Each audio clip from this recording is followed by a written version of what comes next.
Fuck Chad. Chad mentioned he thought you should sit a little closer to Mike because you sounded echoey. Oh, there we go. Now it's playing. But you know what's going to happen is the moment he starts to edit, he's going to be like, Jesus, He's fucking too laughs loud. are so loud. I'm going to have to like talk to you, and every time I laugh, I'm going to turn my head away. Okay. I'm going to grab a beer real quick. Hey, you do you. Live the dream. Oh, Chad. Mark says that you're held up at work, but I know when you're lying. Why don't you just come out and say it? I don't want to deal with Steve. I don't want to hang with Steve. Instead, you come up with all these excuses like, oh, I'm going to England. I'm in England, yeah. Or, oh, I got held up at work. Really? Really? Is that Blatz? This what? What kind of drink is that? This is Natural Light. Oh, it's Natty. Nice. Nothing wrong with Natty Light. Nice. In my book. And also, for the record, like, I could have brought another microphone. Yeah, but why would you do that? Why not? It makes it easier. Actually, we had a problem one of the first times we were over here using... the channels don't... No, this recorder may have fucked up Chad's mic. He had to send it to Germany to get it fixed. And it cost like hundreds of dollars. Was it a Heil? What was it? I don't know. Don't remember. Huh.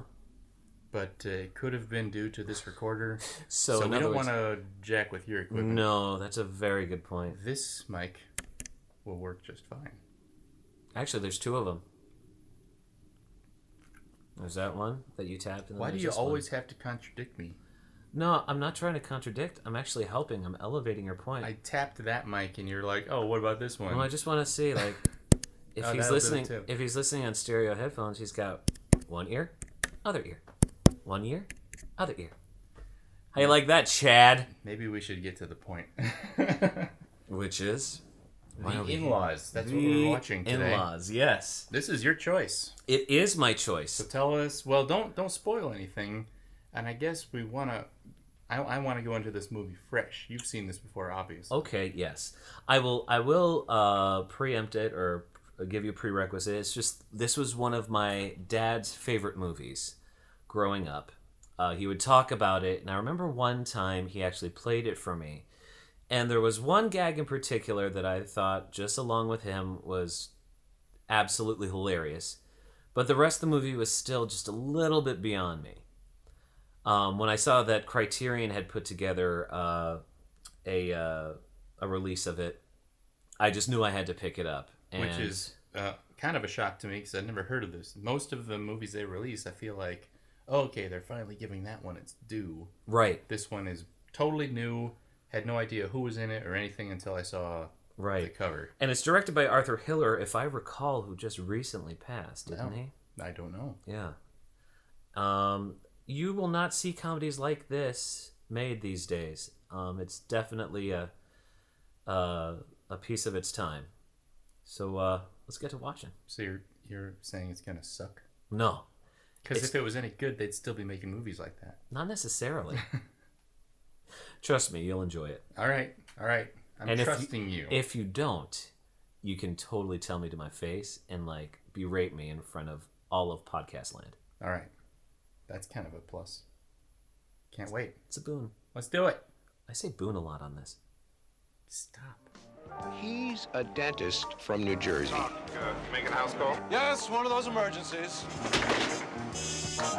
He travels a lot on business. I work for the CIA.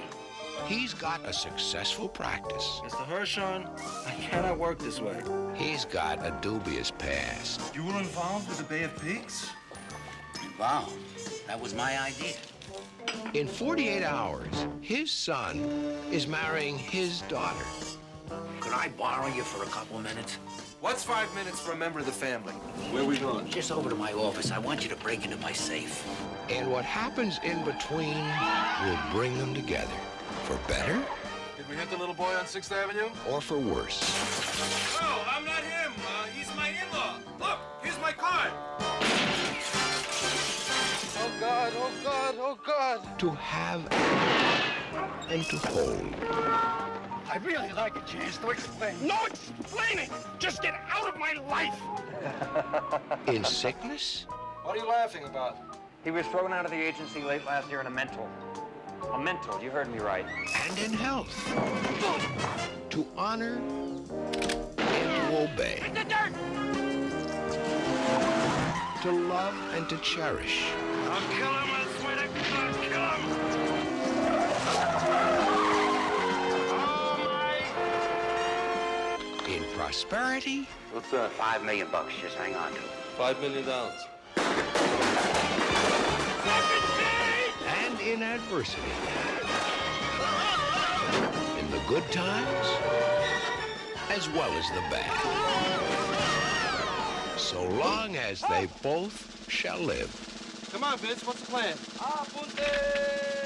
I'm wide open. What do you got in mind? Fuego! If any person can find just cause why these two should not be joined together, let them now speak or forever hold their peace. Call it off. Stay the hell away from him. Come on. We cannot wait any longer. Alan Arkin, Peter Falk, Warner Brothers proudly pronounces you in-laws. The in-laws.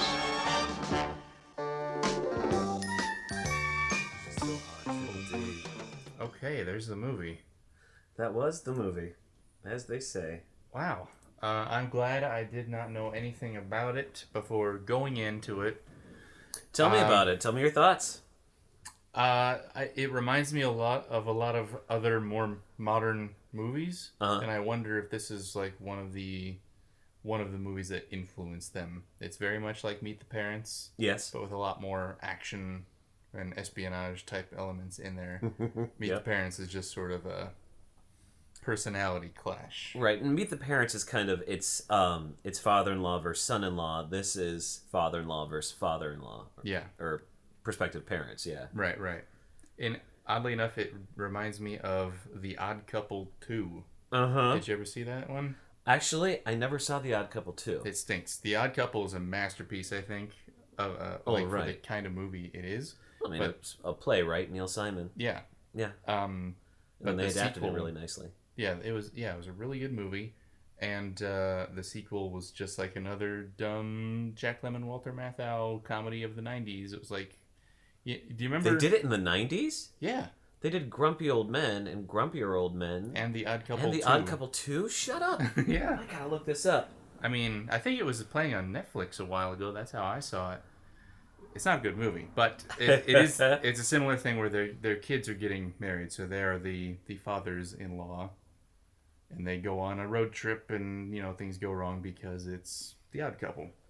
That's so weird that they would do that. So this is sort of in that same vein, but of course it came out in 1979, not 1992. There it or whatever. is. 98? Oh, that was late. Yeah, shit. Wow. Just a couple years before the millennium. Not a good movie. This one was really funny. I liked it a lot. You say Howard Dutch directed that. Okay. You say you watched this with your dad, so it's got kind of like a lot of nostalgic value to it. Oh yeah, absolutely. As you can imagine, like just the whole thing. One of the things that my dad used to always say that would just tickle his own funny bone, and then me as well.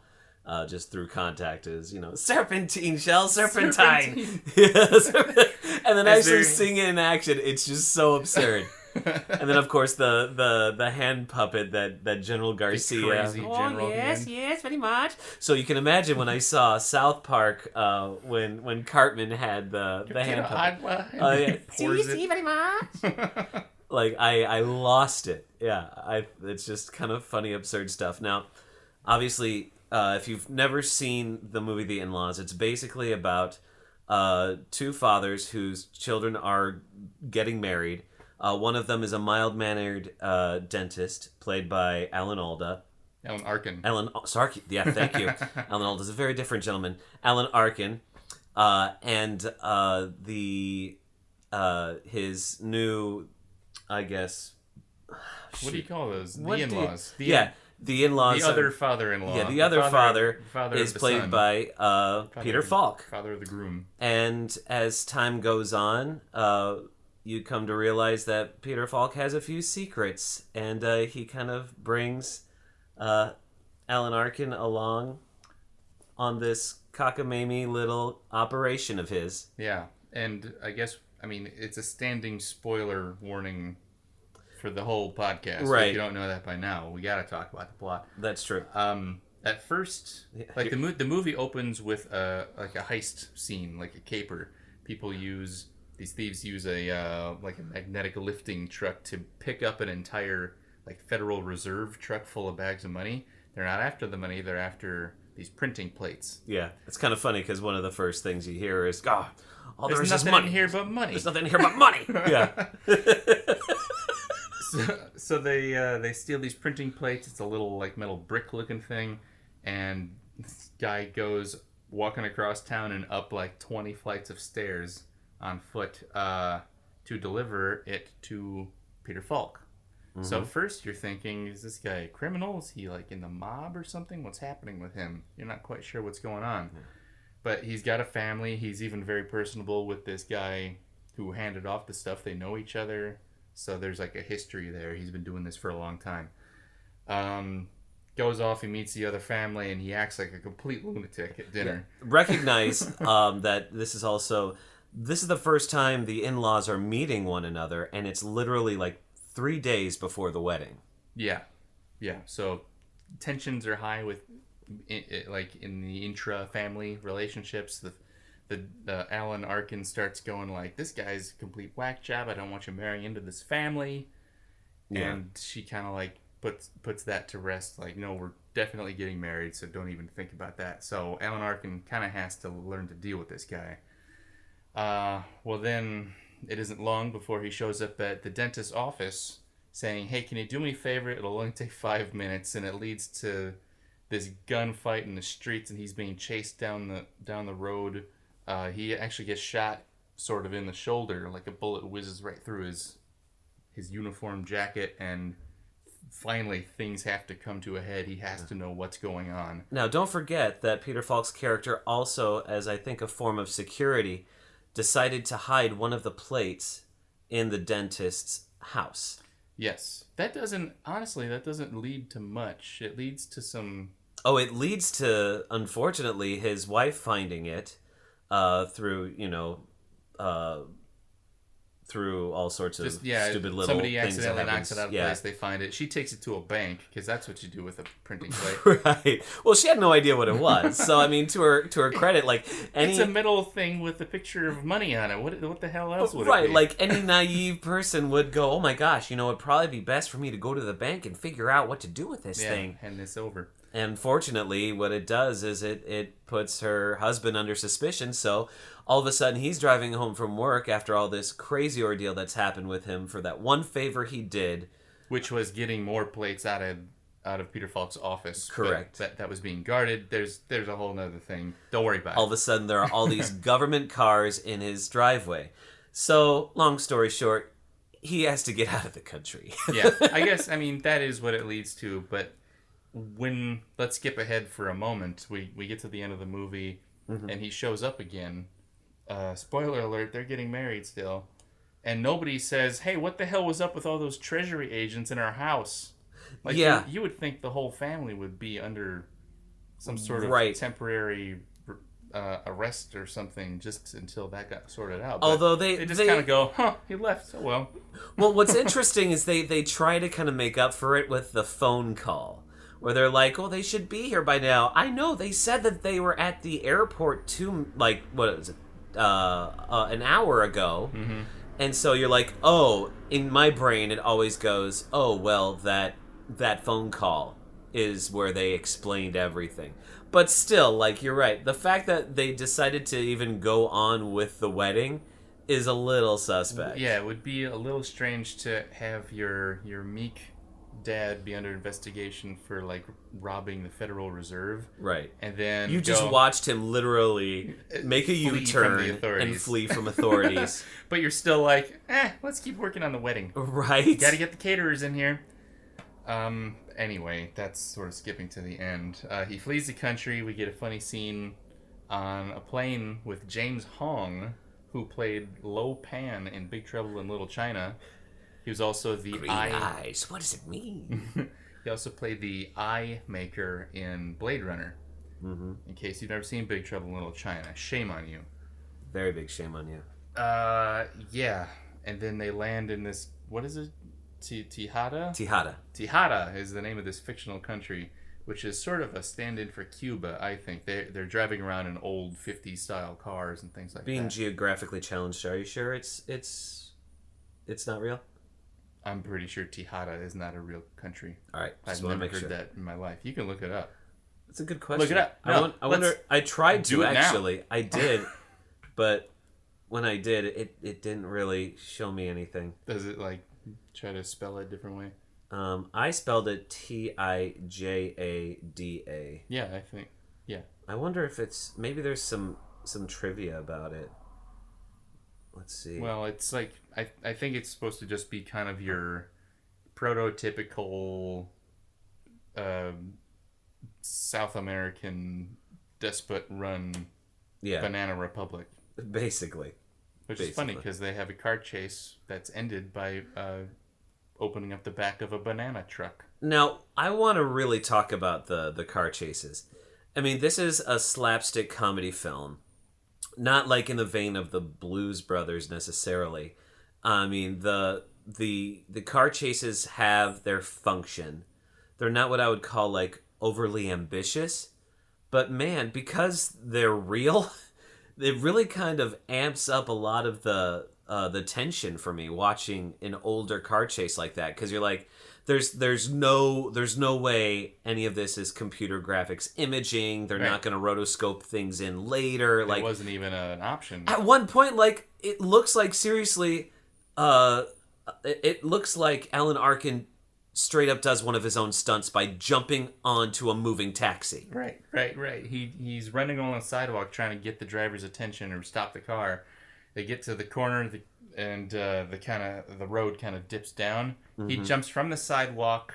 It is a single shot. He's running along. He jumps off the sidewalk's edge right on top of this moving cab. And I was like, holy shit, Alan Arkin is a badass. Yeah, it was really impressive. It's not like it's not Tom Cruise stuck to the side of a plane in Mission Impossible 8, but no, but and there are something. There are obviously some shots where he did utilize a stunt double, but yeah. That one particular stunt was rather superb. There were also a couple shots. There was like Peter Falk driving backwards himself down the highway, like passing all these cars. Now I'm sure they set that all up ahead of time where he's got a straight shot. He's just got to go in a straight line. But still, I don't know. I think how they would shoot it today, and there'd be too many insurance problems. And people would be worried about. So, wrecks happening. They would never allow it. For even a simple thing, drive this car backwards. He'd have to go through like 2 weeks of stunt car training just to do that one shot. Yeah, you're absolutely right. Yeah, and there are other shots of Alan Arkin still, all he was doing was hanging on to the taxi sign on his car. But it was not on a process trailer. It was not, there was no safety net as far as I could see. Maybe they kind of had his belt buckled or something, a harness like that to keep him on the car. But ironically, there was like one series or one sequence in which I noticed that, and that was when they were dropping the two of them down from the helicopter into the wedding party. Oh, were they all like buckled in? I could only see on one side, and it was Peter Falk that had like a little extra line coming out from behind him.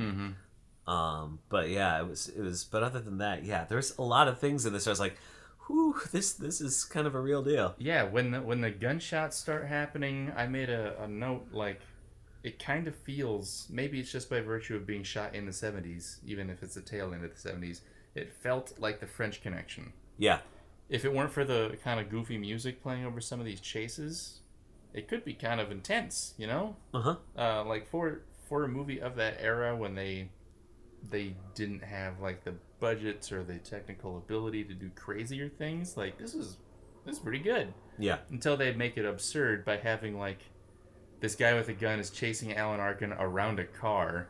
And he cannot hit him with his gunshots to save his Well, life. it looks like he wasn't even trying to. Honestly, he was trying to get him to drop the bag. Yeah. I mean, it was one of those things where I said that too. It was like, well, it's kind of absurd that he doesn't even look like he's shooting at him. And I'm like, well, I think that's kind of the point.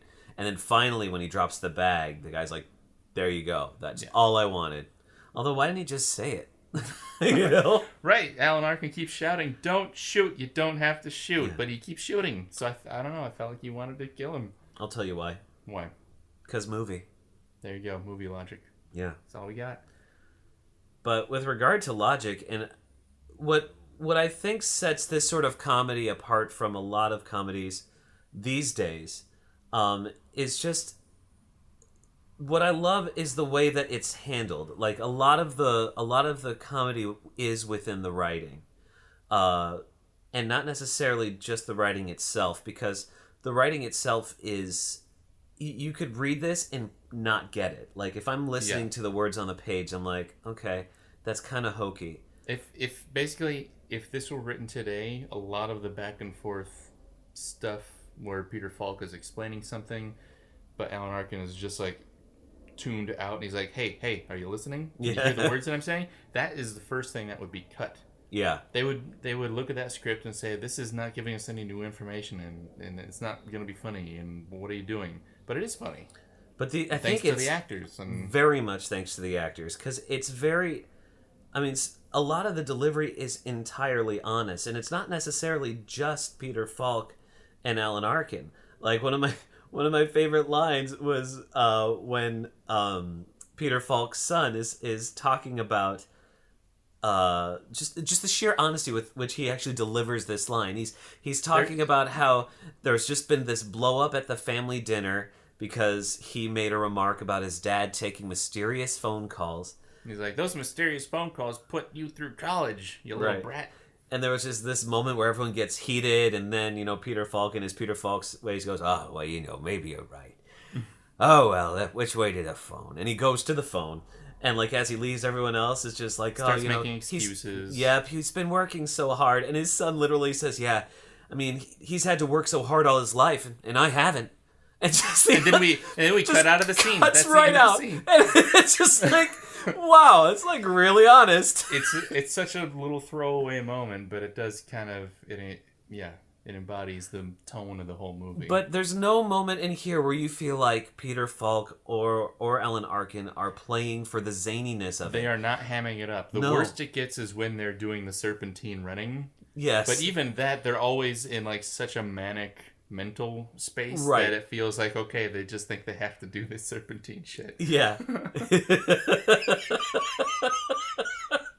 And it's not just like going left and right to try to throw off the shooter. They start going back towards the shooter too. Right. But I think honestly, for the most part, that's just Alan Arkin. Like he was probably Peter Falk's like, serpentine, get to your place, but serpentine. But Alan Arkin's he's still out there. They do it in the car too.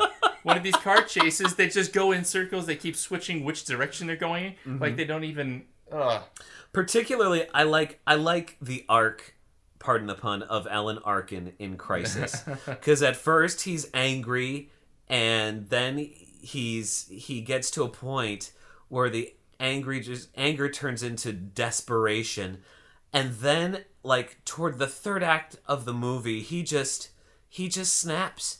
And just decides to just kind of roll with everything. Yeah.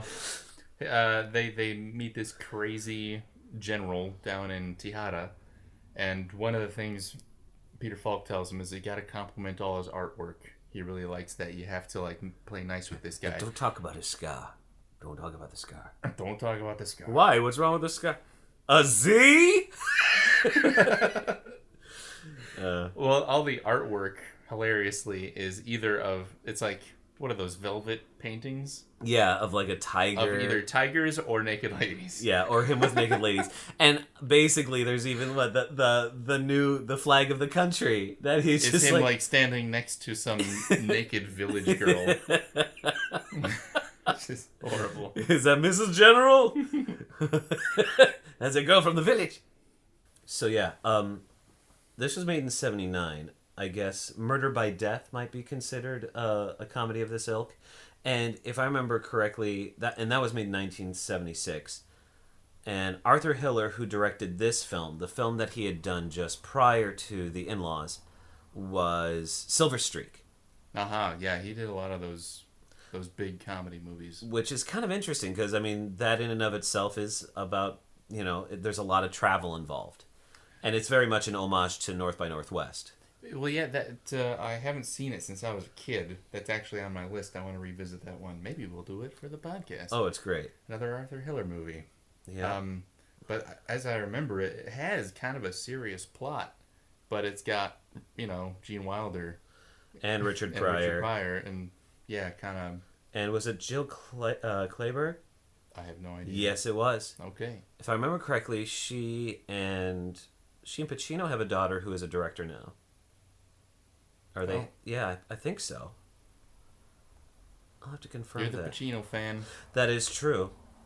That is true. I mean, aren't we all? But you're really the Pacino fan. I still haven't gone down to Carlito's Way, the bar. I haven't either. I need to go with somebody.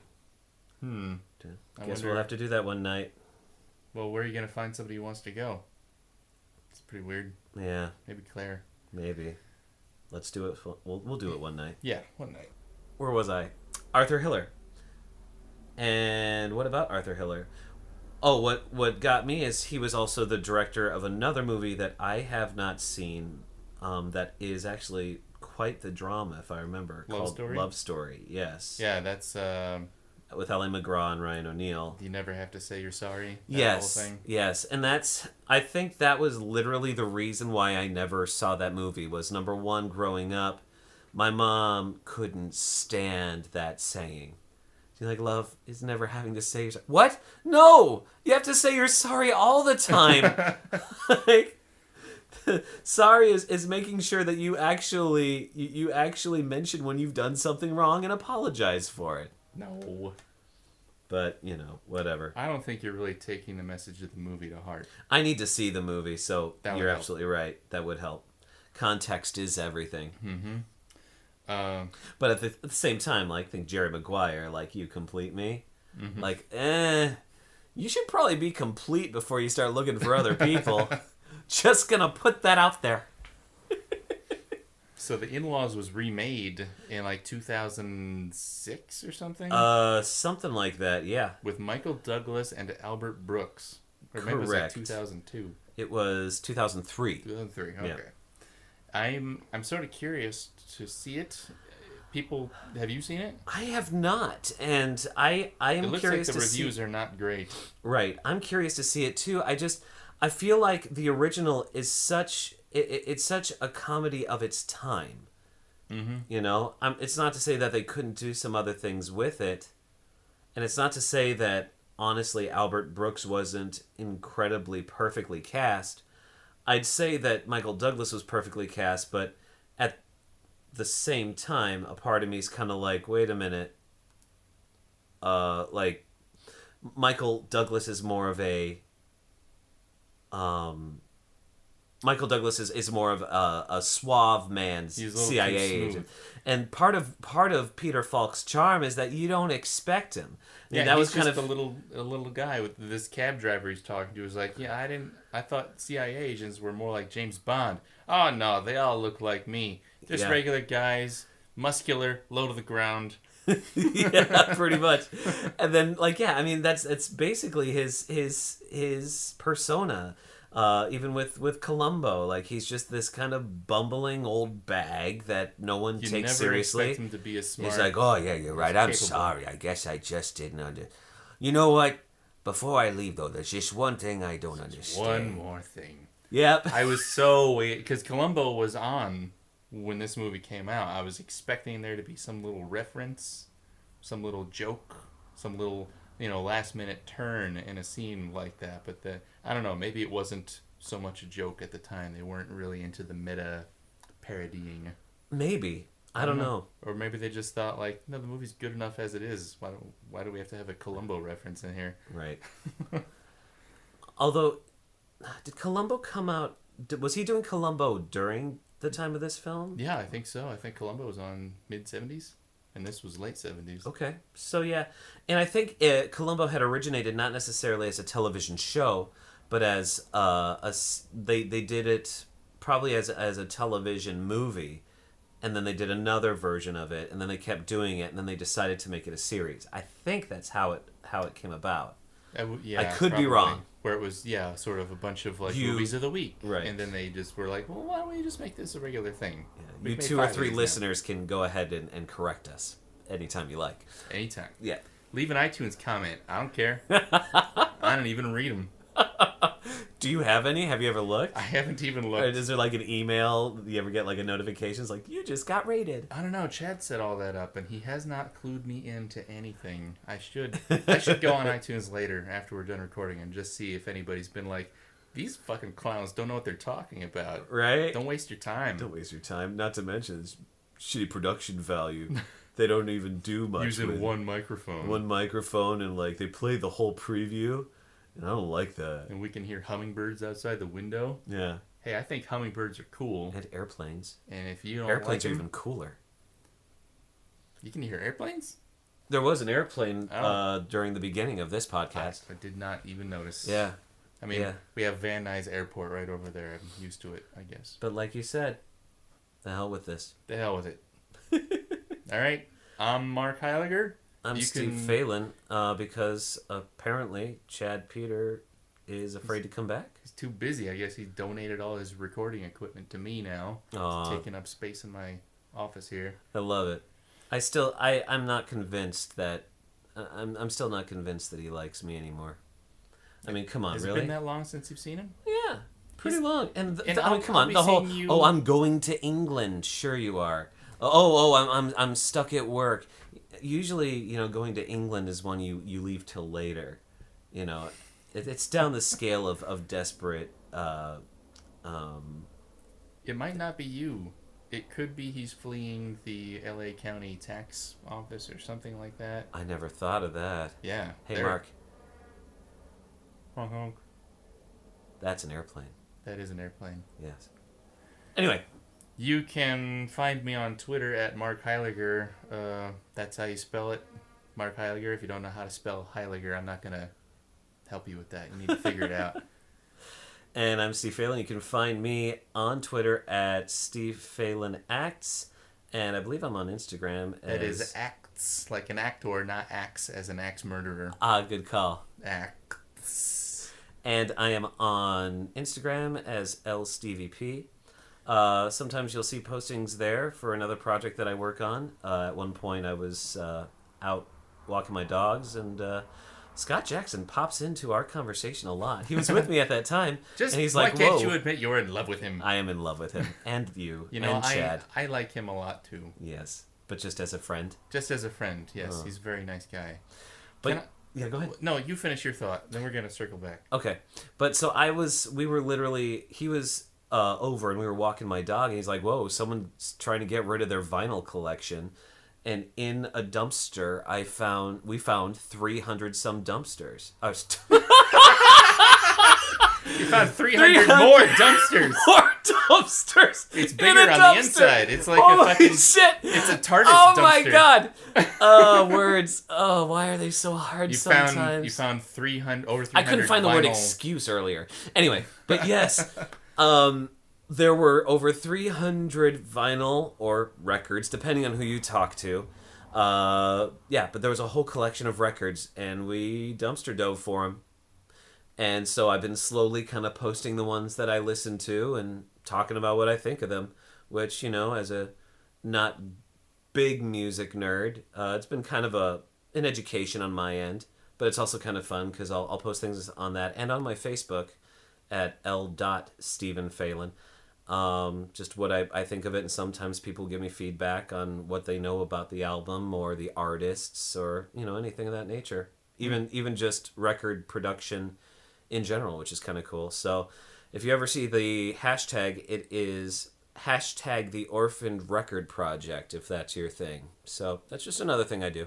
Interesting. Yep. What I wanted to get back to, please do, and I know what it is, I know what Instagram is. I have visited other people's Instagram pages before. Yes. Never used it myself. I don't use it to its full potential, but go. Well, between Facebook and Twitter, what the fuck do we need Instagram for? It's just for posting pictures and video. What can it do that those other things can't? What is it bringing to the table besides shitty phone picture filters? I don't know what it's for. Nothing. I mean, I think what it did was early on, before Facebook was like, hey, we can do this too. Instagram was doing all the filter stuff, and people were like, oh my gosh, it's amazing. It and looks they like just one of started those old using school it. cameras. Yeah. It's like the shorthand way of it's like there's no character limit, right? You can type a big thing. You could, I believe, yeah. Like, okay, so it's got that over Twitter. Yep. I think this show even has an Instagram account, and I don't know what it's It does. It does. It does. You've been there. I've been there. I've seen it. And basically, I don't it's just know used how to use show it. a picture of the movie you are reviewing. Mm-hmm. Yeah, and what's this we stuff? Sorry. I'm on we for now for this. Yeah. Until Chad comes back and you realize you don't need me no mo. Well, why don't you guys get on Instagram and tell me what you use it for, because I'm missing something. Leave a review, a 1-star review for the hell with this, and say, these dudes don't even know what the fuck Instagram's for. Friggin' noobs. Obviously, I know what it's for. It's for posting pictures and shit like that. I just don't know why you would use that over something else. I guess you're right. It was one of the early apps out there on iPhones and things. Yeah, with spectacular filters, And when people kind of latched onto that instead of Twitter, they just have decided to keep, they stick with Instagram instead of switching over. Because it has enough users, then at some point they started to, really capitalize on the marketing aspect of it. It's a goldmine for some people. I don't understand any of it. I would love to get a piece, but I have no idea how. Right. Not even gonna try. I guess we're just gonna have to be our own kind of smart. I got a job. Not rich kind of smart. Well, this is the longest fucking sign off ever. I know. Like, we're done with the conclusion part. Chad might cut any of this off at any time. He'll just slowly fade us out. I'm just gonna keep talking. I'm just gonna make them sound like idiots, so that when That's I get fine. back, they'll be like, "Oh, thank God." Everybody Chad's who back. knows me knows I'm not the smartest. The reason I joined Twitter was so I could talk to celebrities. Oh, really? 120 characters at a time. The first person, one of the earliest people I tried sending a message to was Felicia Day. And what did you say to her? I have no idea. Did you say, I hope you'll host MST3K one day? She fucking replied. Aw, that's awesome. And that was so nice because I'd only been on Twitter for like 2 days and I got a reply from Felicia Day. Did you get a half chub from it? A little bit. Yeah. Yeah. Okay. That's fine. All right. You're only human. Until next time, guys. Hasta luego. The hell with this. The hell with this.